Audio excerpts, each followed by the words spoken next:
Hello, Self, Cosmos, Ohana, Universe. Soul Dr. Nick here. It is Saturday, April 5th, 2025, 4/5/2025. Another auspicious number, 2025-4545. All right. It is about 6:15, 6:20 in the morning. This is Magic Mirror Work, for me, by me, through me, as me. I'm tired feeling this morning. Took a lot to get up here. I debated just going back to bed, saying, you know what, maybe going back to bed would be better for me.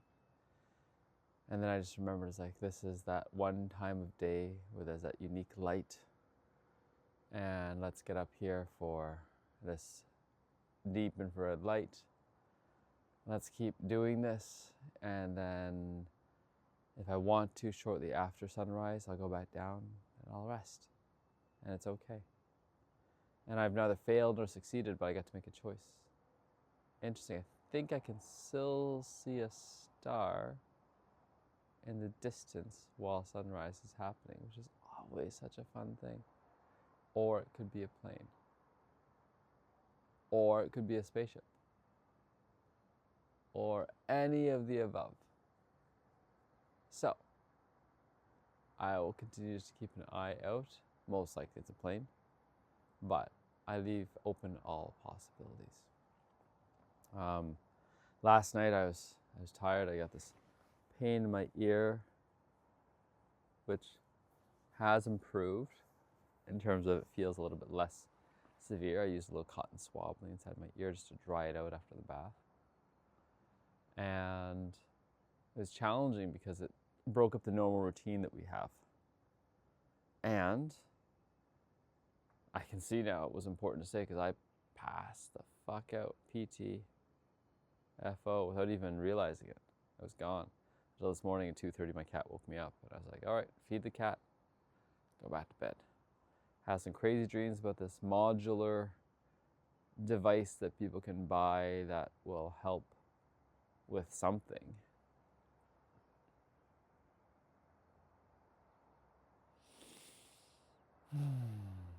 And then reminding myself, I'm like, to be on a podcast, what do I have to offer? What unique insight might I provide that someone else would want to hear?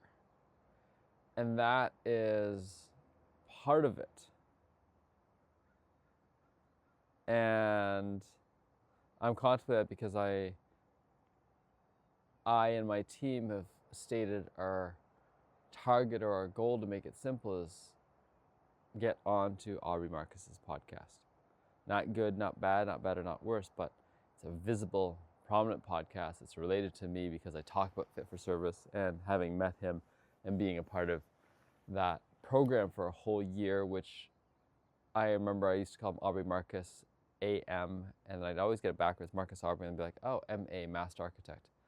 All right, and he's inviting us to take everything that we learn and run with it and expand it and see, and I have.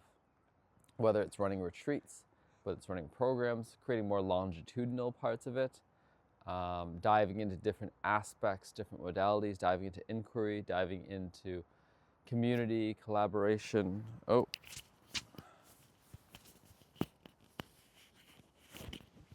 Okay. Just making sure the microphone's working properly. And aside from highlighting what he's already done, what he already knows, what is there to offer? Is it some reflections and feedback? Is it some follow-up? One of the most amazing things that I had while I was with him was I got to be in the center of a Merkaba with Matthias DeStefano, Aubrey. Of all the people there, it had been mentioned to him that I wasn't feeling 100% and perhaps I could use some support. And what evolved out of that was beyond what I could imagine, which is that I got to be in the center of a Merkaba. And a Merkaba being a human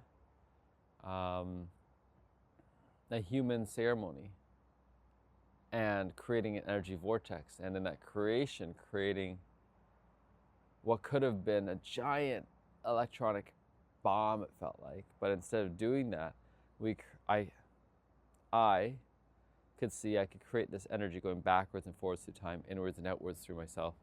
And it's like, how do we actually energize everybody? And I'm just looking at all the magic and miracles that have come out of that. The magic and the miracles that have come out of that. Yeah.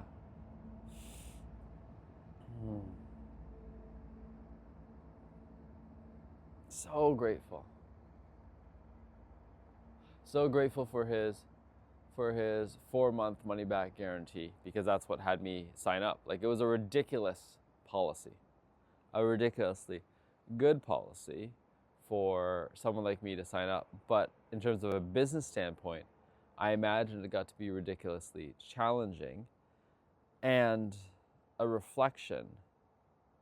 You know, how many people came up to their fears at that exact moment. And instead of stepping through those fears, thought, you know what, the safer bet, the more logical bet, the more brain-based bet is to back out now, get a lot of my money back, and go take it and put it somewhere else.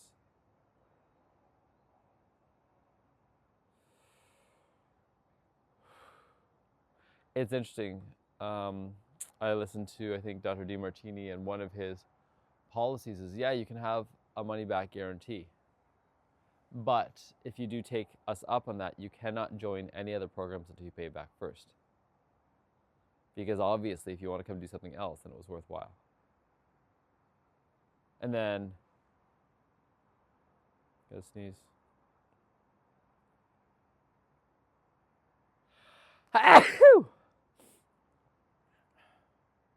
And then for a digital asset, I have done that recently, which is very different. Digital one-to-many.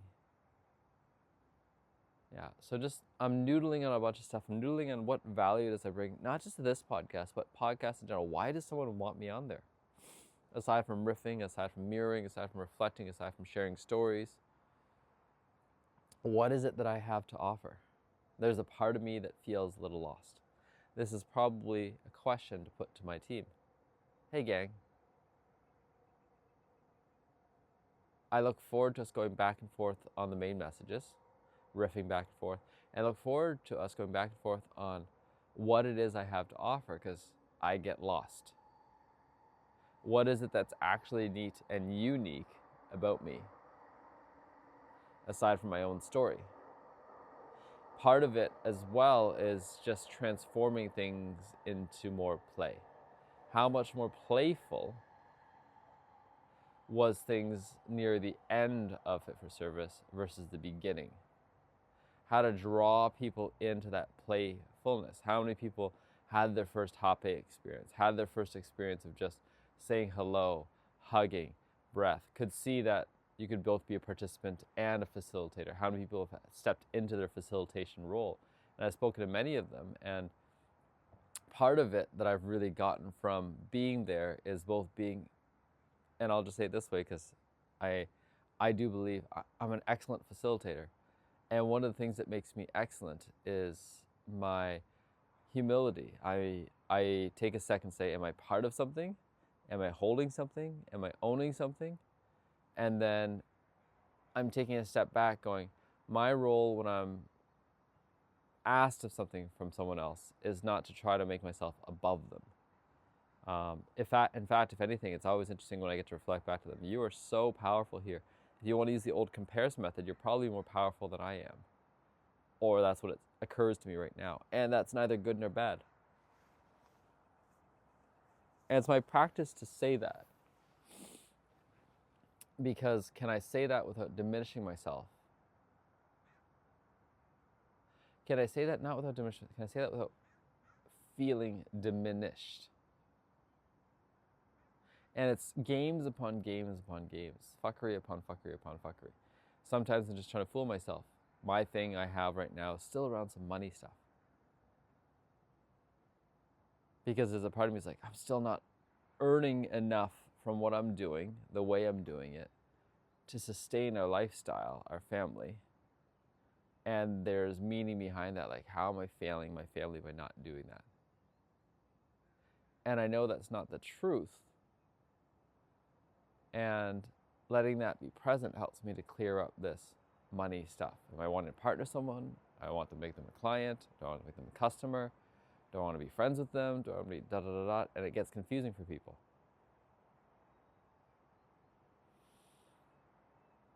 And then I recognize the profound work that I'm doing,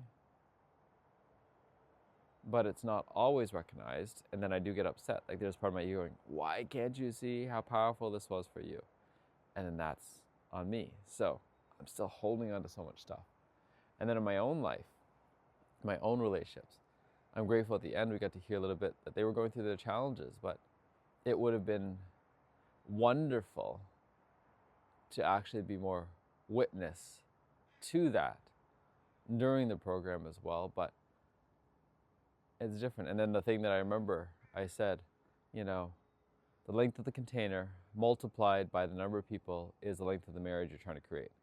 So if I'm trying to create a 5-month container, ostensibly, let's say June, July, August, September, October, November, December, January. An 8-month container for up to 12 people, that's 96 months, that's 10 years. 10-year relationship. I've been 10 years in a relationship. I haven't been 10 years married yet though, so it'll be interesting to see if I get to that or if I get to about 7 years married by that time.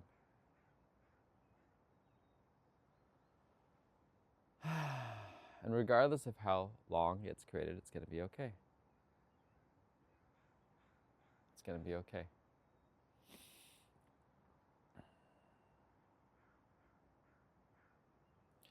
Okay, got a little bit of stiffness in the hips, in the body.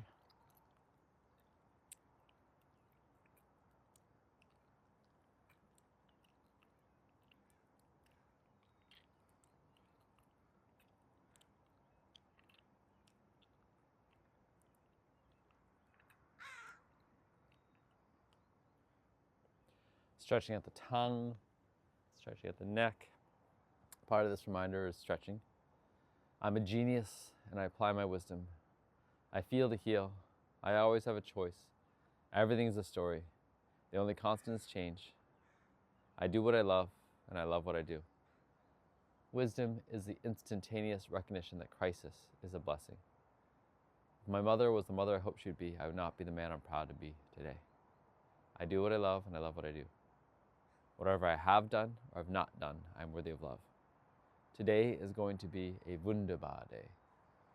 Little beautiful clouds sideways, some pink, some dark, purplish in the background. All these spaceship looking like beings. That light that I saw had moved. It might be behind the cloud now, and it might just not be visible in the light. And I don't know if it was a star, and I don't know if it was a spaceship, and I don't know if it was a plane. It didn't move like a plane.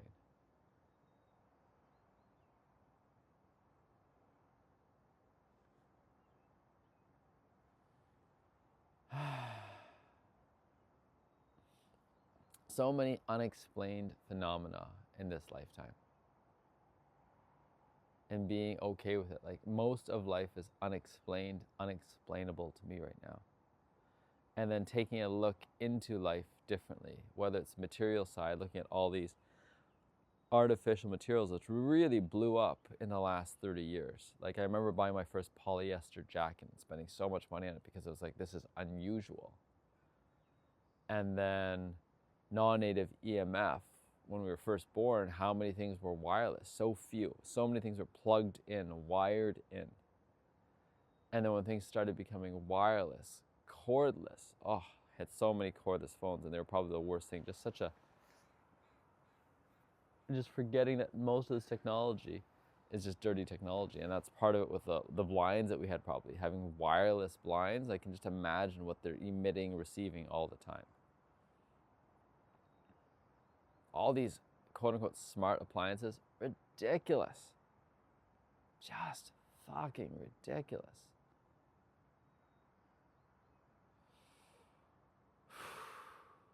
Thank you.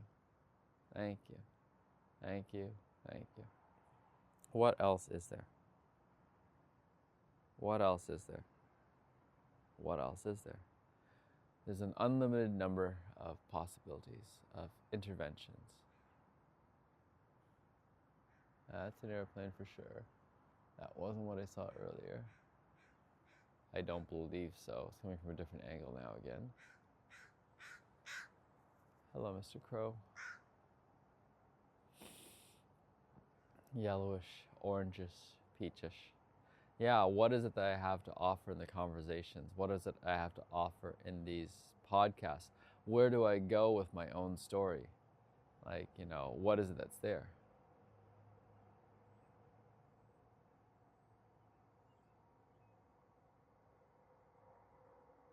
I came from a relatively typical and atypical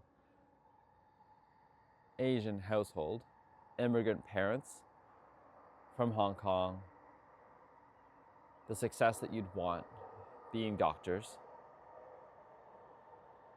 the racism that you wouldn't want, never becoming citizens in the US, being exiled, being paid so little you're in minimum low-income housing, the family outcomes you wouldn't want, having a son die at 2 months of age and having no resources for the grief. And the support that you want, moving to Canada, small town, being able to succeed, being able to skip grades, being able to be number one in so many things, and having a brother who became an amazing doctor, having myself becoming a doctor, but then burning out, being suicidal, and then finding my way back through different corporate things, different coaching things, different transcendental meditation, and then being gifted psychedelics and stepping into the world of plant medicines, of breath work, of altered states of consciousness, of shadow, and so many different words we can use. Having led myself to a year-long container of Fit for Service, having led myself to having a family, and unexpectedly having a family, because when I was at my burnout phase, I was like, I'm pretty good at this, but I'll probably be dead in about 10 years. I remember having that thought, 10 to 15 years probably, having that thought, because I was like, you know what, I can sacrifice myself, I'm good with people. I didn't think I was really good with the data, with the information. I wasn't sure if I'd ever pass the test or the exam. I don't know how I'd gotten to that point in a way it felt like. But I knew that I was good with patients, patient care. People, patients especially, liked me. Some practitioners liked me, many did not. I wasn't as clear, I wasn't as good, I wasn't following things the same way, I wasn't as disciplined. There was something off about me as well, and I can recognize that now. I can look back and see, oh yeah, when I was completely overwhelmed, I'd make excuses to be sick, because it's the only time I realized or contemplated being able to take time off. Otherwise, I had to be the good boy. I was there for other people's approval. Not right, not wrong, not forced upon me, but the patterning, the ancestral patterning, the multi-generational patterning had gotten to that point. I was really good at listening. I was very much big government better, more rules better, tell me what to do, tell me what's right. There is a right and a wrong. There is a way to get 100%. There's a way to succeed, a way to fail. So much so that I convinced myself when I burned out, I was like, I shouldn't have kids, even though I'd wanted kids before that. I shouldn't have kids because look at all the shit that's wrong with me. I don't want to pass this along to my kids. Like, God. And then getting to a point where I remember having a chat with my folks and like, do you have nothing good to say about your childhood? And then I didn't realize that's how it was coming across. And I remind them, it's like, no, like, I'm so grateful for my child. It's led me to right here, right now. And I'm practicing reframing it because I was so good at people pleasing that I never shared another side of my experience. And I'm giving voice to the fullness of my experience. And then noticing that's part of it for the whole DeMartini method. The whole point is to give voice to the fullness of the experience so that it's not just all positive infatuation, all negative vilifying. And in doing that, sometimes there's swings. You go from positive, I had a great childhood, to vilifying, oh my God, look at what happened to me. Obviously, it was terrible. So much trauma, so many things that were thrown on me. I had no choice but to be here almost. It was inevitable. And not that that's wrong. In a way, most of the things in life are inevitable.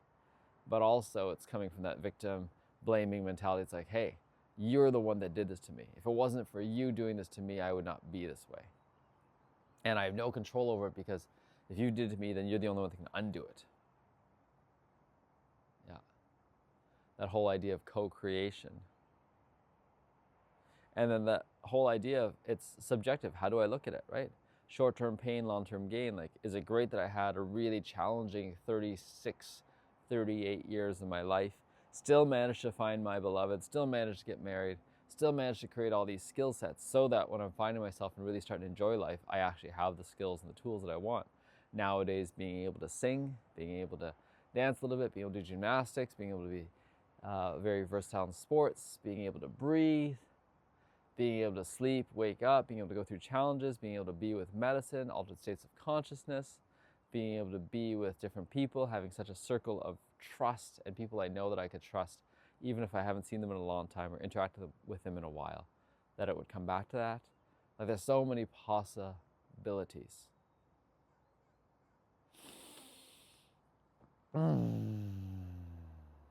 So much fun, this life. So much fun. All right, let's go get a little bit of juice.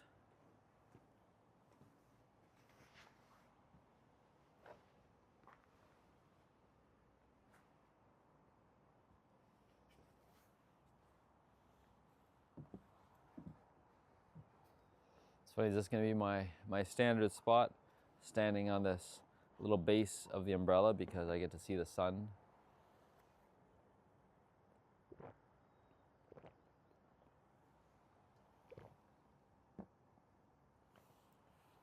And as funny is that I actually want the sunrise side now instead of the sunset side, and that's what I've learned from this patio. It's like, okay, I always thought it was just the sunset I wanted because I wasn't used to getting up for the sunrise. And now that I'm getting up for the sunrise, it's like, fuck. The sunset, nice, but sunrise, oh, that's where the money shot is. And what I really want is both.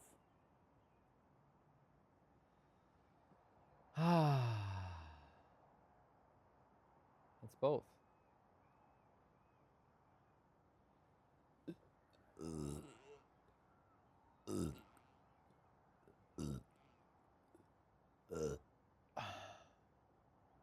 I don't know if they're chemtrails over there, if it's geoengineering, what it is.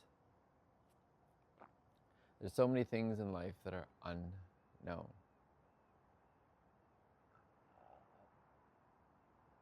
There's a school over there. It looks like it's being built, but it's probably already built. I just can't tell.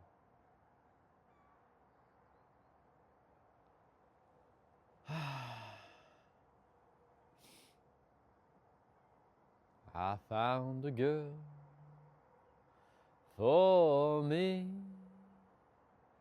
Darling, just dive right in and follow my lead. I found a boy, beautiful and sweet. I never knew this was the someone waiting for me. 'Cause we were just kids when we fell in love, not knowing what it was. I will not give you up this time. So darling, just hold me slow. Your heart is all I know. Da da da da da da da da.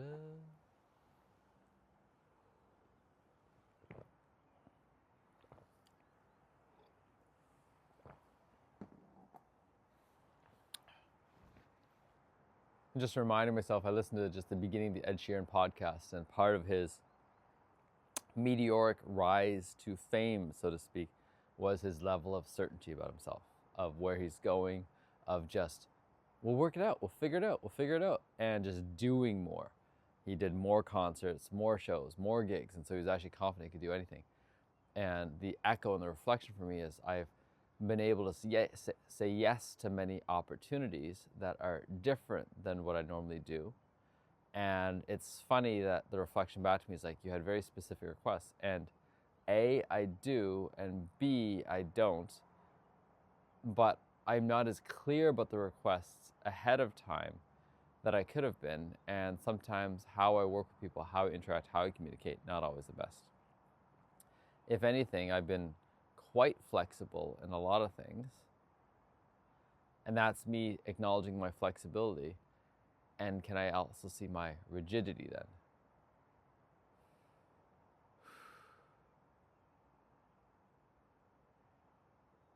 And then getting ready for tomorrow's breath. Tomorrow's breath is on certainty. It took me a second. What am I going to do after that? Sunrise, sunset, ultraviolet light, vestigial organs, new ideas, podcasts.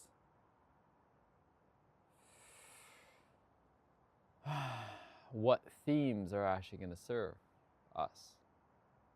Camp, retreats, transformation, death, grief, letting go, loss, change.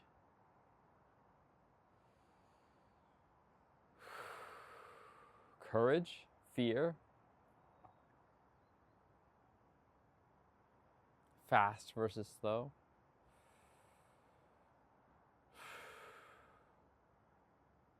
Something about fast versus slow. There's a part that I'm really good at going slow at times. And then how do I want to step into the fast consciously for certain times? And then there's a part of me that always wants a shortcut. Where's the shortcut?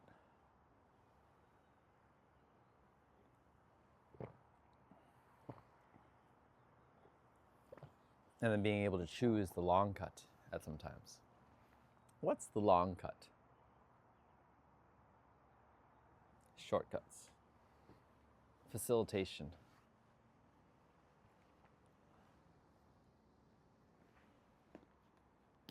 Fire. Elements.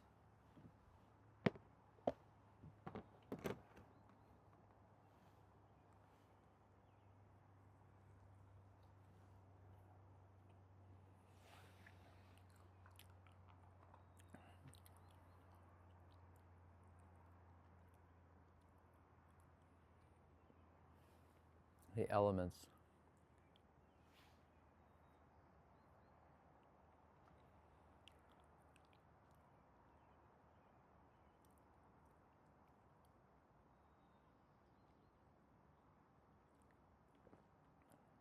How easy is it to get caught up in life and forget?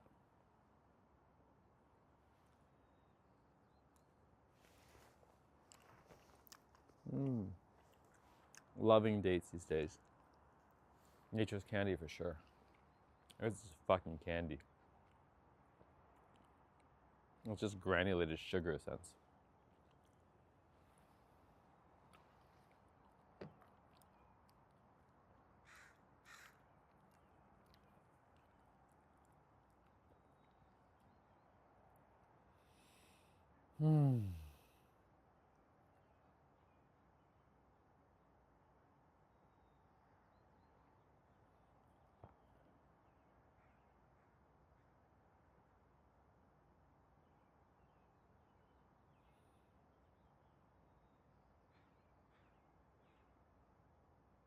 Yeah, I remember wanting to import baby ginger, candied ginger from Vietnam, because when I had it, I was like, this is phenomenal. There's a part of me that could have been in the import-export business for many things. Is just sourcing so many amazing things. And even now, doing the work that I'm doing, I'm just, in a way, sourcing amazing facilitators, sourcing amazing teachers, sourcing amazing experiences. What do I actually want to do in this lifetime? Who do I actually want to be?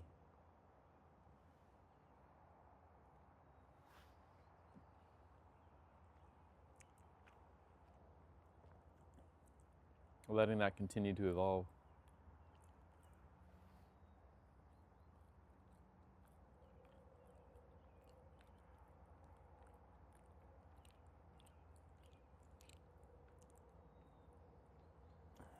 becoming the medicine to augment someone else's medicine.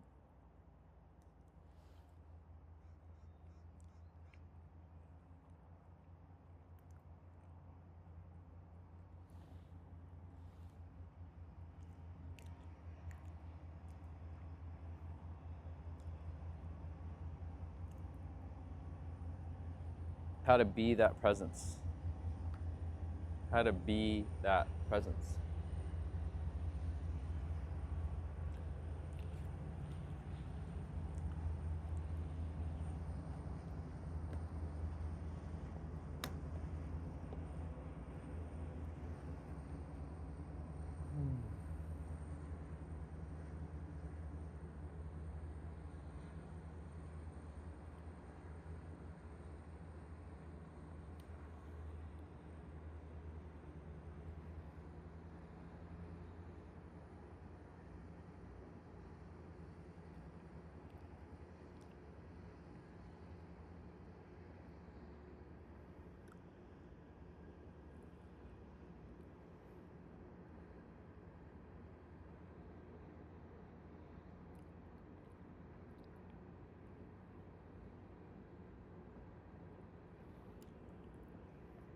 Sakura, ephemeral.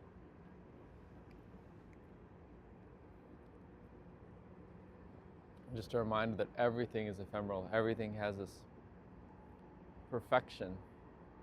What is perfection? What point is it at? Can you actually measure it, monitor it? Can you be with it, watching it tip before, tip afterwards, and hold the beauty of that moment without holding on to that moment? Every year, trusting it's going to return, and not knowing either. What if there's an earthquake? What if there's a flood? This could be the last time I see this beautiful bloom from this beautiful tree. There's a thing about being in that Japanese culture, watching Shogun, where they had such an ephemeral nature. They built their houses to be easily built because they were easily destroyed as well. It's an earthquake country. Now, I don't know if that's revisionist history either. I don't know if that's true or just our way of perceiving it now because of how we look at things. It's the same thing as how we look at the pyramids. All those must just be tombs. Like, we've westernized so much of history and then made it seem like it's the truth. And then so much so that the original cultures may actually think that as well, because it's been, I'm going to say, butchered out of them to believe in their own truths sometimes. And it takes a lot to be able to hold on to those stories. And they're all stories. I personally can't go back. I could ask someone like Matthias, and then even then, is his just a story as well? And then what if there are multiple timelines, multiple dimensions? And what if we can jump? Berenstain Bears. So interesting. Who are our people? Our people versus their people. Ours versus theirs. Ownership. Foundation. What another great series, Foundation. The whole idea of psychohistory, of being able to predict the future, being able to predict large groups of people. And then all of it being a somewhat lie, because you can predict large groups of people. When you have those predictions, make them public, and as well have people helping to steer the ship. So it's both and.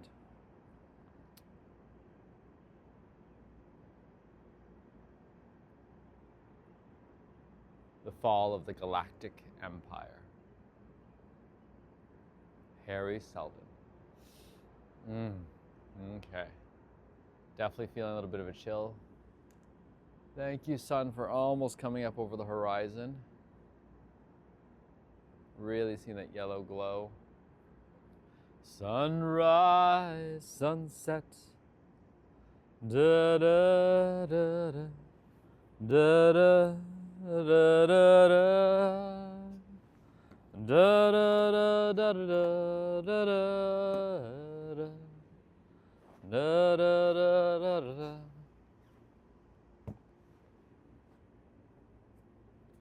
getting around the fire for a little bit to warm up.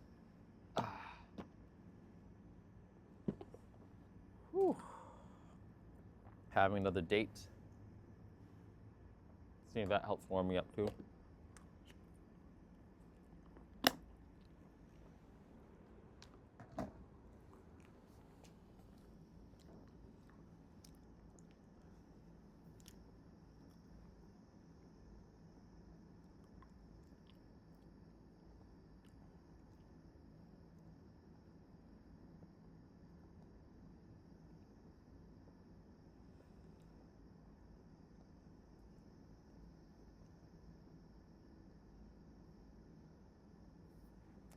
Real fireplaces, real wood. I really love that. That whole idea of real smoke. And it's so funny, we've made smoking into such a bad thing. And I can see the benefits of it. I can see the ancestral lineages. This is modern variant of coffee, modern variant of tea. The fact that we try to have everything everywhere around the world all the time. Wherever I am, I should be able to get an avocado, piece of celery. Like for me, it may be that this celery stuff isn't supposed to be what I'm having. And it's perfect. Perfectly imperfect.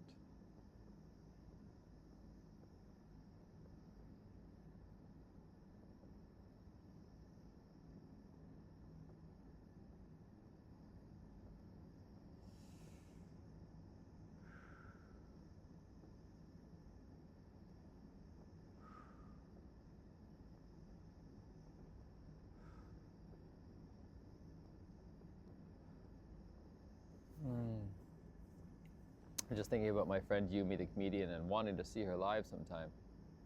I appreciate that she said, comedy isn't always born out of tragedy. I'm like, thank you. It's just like finding out from a dear friend, acting as channeling. So many more ways to look at things. So easy to say these things as if they're 100% truths. So easy to hear them as that. And then so grateful when people, it's not pushing back, but clarify their experience of life.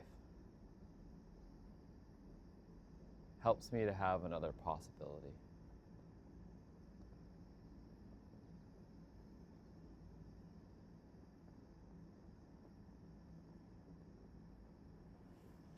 Helps me to have another possibility. So the whole point of this morning light is to have a balanced blue and red light to actually have that UV light get into the eyes. And that's what I'm trying to create right now, that ability.